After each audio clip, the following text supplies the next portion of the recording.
Wait till after the show, because our expert Sage are going to expert and they're going to help you out. Yes, and that would not be us. We're not the experts with that, but with many other things, of course. Yes. The OBJ trade to the Browns became official 5 days ago, but today is the first day we get to hear from Giants brass as to why they traded away their star receiver. G-Men busy last week, but they've made it clear they're moving on from Odell Beckham Jr. Of course, all of this comes 7 months after they decided to give him a 5-year, $95 million contract extension. Now OBJ is a Cleveland Brown after the Browns sent first and third round picks to New York, as well as linebacker Olivier Vernon. Many questions being asked about this decision ever since, and today, Giants GM Dave Gettleman said it was all about business. Some have questioned why we signed Odell and then traded him.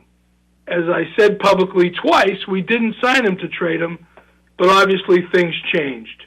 And frankly, what changed is another team made an offer we couldn't refuse. And as it turned out, the fact that he was signed for 5 more years made him very attractive and enabled us to get legitimate value. You know, very, very honestly, it's not my responsibility to tell you guys what I'm doing. That is not just like it's not my responsibility to respond to every rumor that comes down the pike. That's not my job, okay? It's not my responsibility. Trust me, we got a plan. And over time, you know, you've got to be patient. You know, everybody wants answers now. We live in an instant gratification society, instant gratification world, and everybody wants answers now. Over time, you'll see it. You got to trust it. Trust. That was Giants GM Dave Gettleman. This is our analyst, Louis Riddick. Okay, that sounds great to trust. Here's the thing. What doesn't sound great is the $16 million worth of dead money charged against the cap this season because of this trade. Gettleman says the Giants have a plan. What do you think of this plan so far? Well, I don't really know because this is a new plan. Because obviously last year, 7 months ago, when they gave Odell the money that they gave him guaranteed and committed to him and he had the press conference, the plan was much different. The plan was for him to be a part of the long-term plan, which was to win now with Eli, supplement him with Saquon Barkley, with signing Nate Solder, has the highest paid offensive tackle in the league, continuing to fortify the defense and trying to win as they restock the roster. Now, as he said 7 months later, something has changed as far as Odell is concerned. What he said was, the team made him an offer that he can't refuse. Mm-hmm. Well, to me, it sounds like what changed was the team isn't very good. We have a bunch of holes. What's our most valuable asset? Let's ship it off and see if we can start a new plan. That's not how you engender trust, in my opinion. Exactly. Here's the other thing. Gettleman and company, they've got some money issues. $34 million in dead money this upcoming season. That is by far the highest in the NFL. Speaking of money, Eli Manning received a $5 million roster bonus for being on the Giants roster as of 4 p.m. last Saturday. So it's a total 2019 cap hit of $23 million for Eli Manning. That's what he's going to make this season. Sure. Some people believe that that's too much. Listen to Gettleman on that topic. This narrative that Eli's overpaid and can't play is a crock.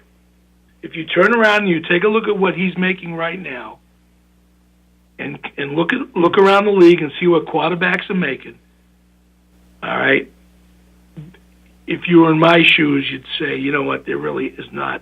The way he finished the season and what he's making, there really wasn't a decision to make. All right, so the Giants have 38-year-old, 2-time Super Bowl champion Eli Manning, and then they've got Alex Tanney and Kyle Lauletta. That is the Giants' depth chart at quarterback. Are you comfortable with that chart?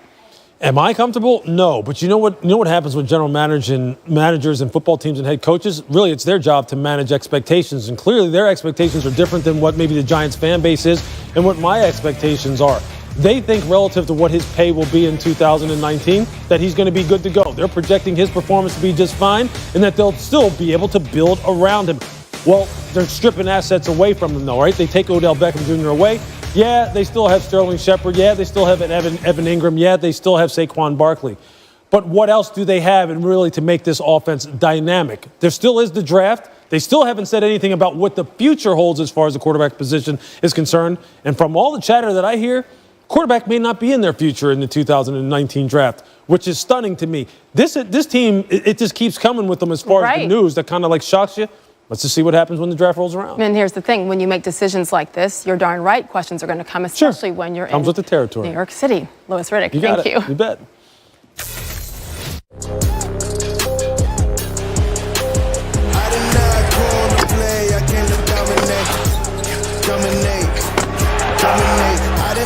Come to play, I came to dominate.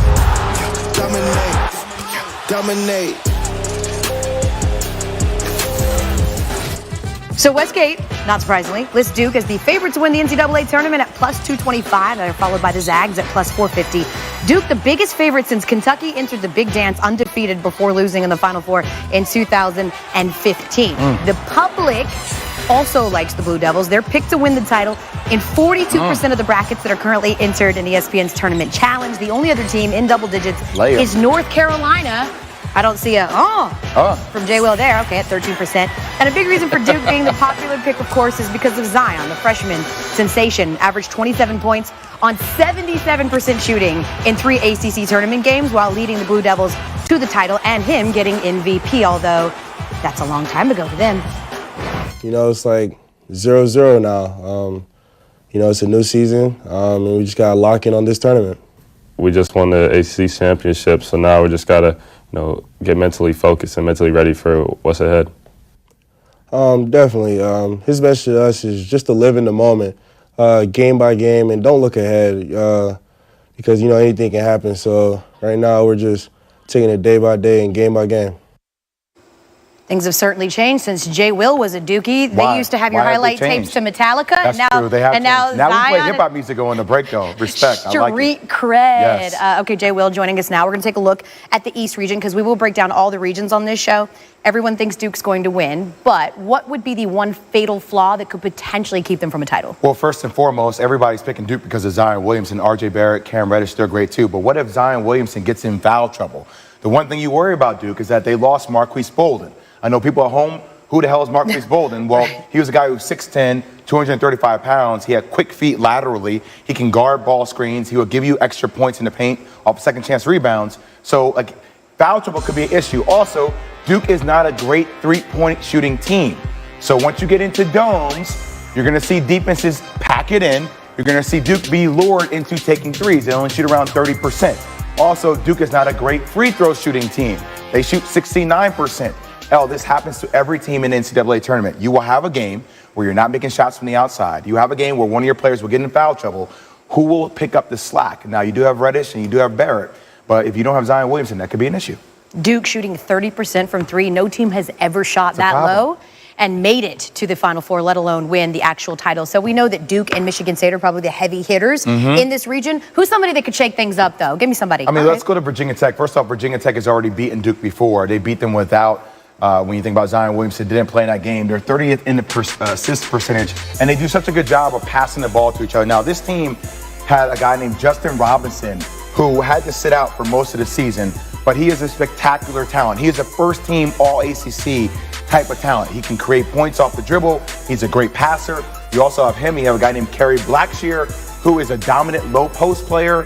He can turn face, knock down shots. Look, 45% of the shots they take are from the three-point line. They shoot 40% from the three-point line. So a team that can get hot in a second, that is Virginia Tech. Virginia Tech. And again, you mentioned that they beat Duke already. They didn't have Justin in that game. So both teams at their full complement could certainly be an intriguing matchup. Yes, Jay Will joining us. Don't worry, to I'll be here for the next 24 hours. Correct. He's not going anywhere. You'll be seeing a lot of me. It's a marathon. There you go. Coming up, LeBron James's actions put on blast by NBA Hall of Famer Walt Clyde Frazier. Tim Legler chimes in on whether the criticism of LeBron as a teammate is warranted. And maybe it's the toughest region in the bracket. Seth Greenberg, he joins us to tell us who'll get out of the Midwest. North Carolina, Kentucky, or is it a surprise team? Find out when SportsCenter Live rolls on.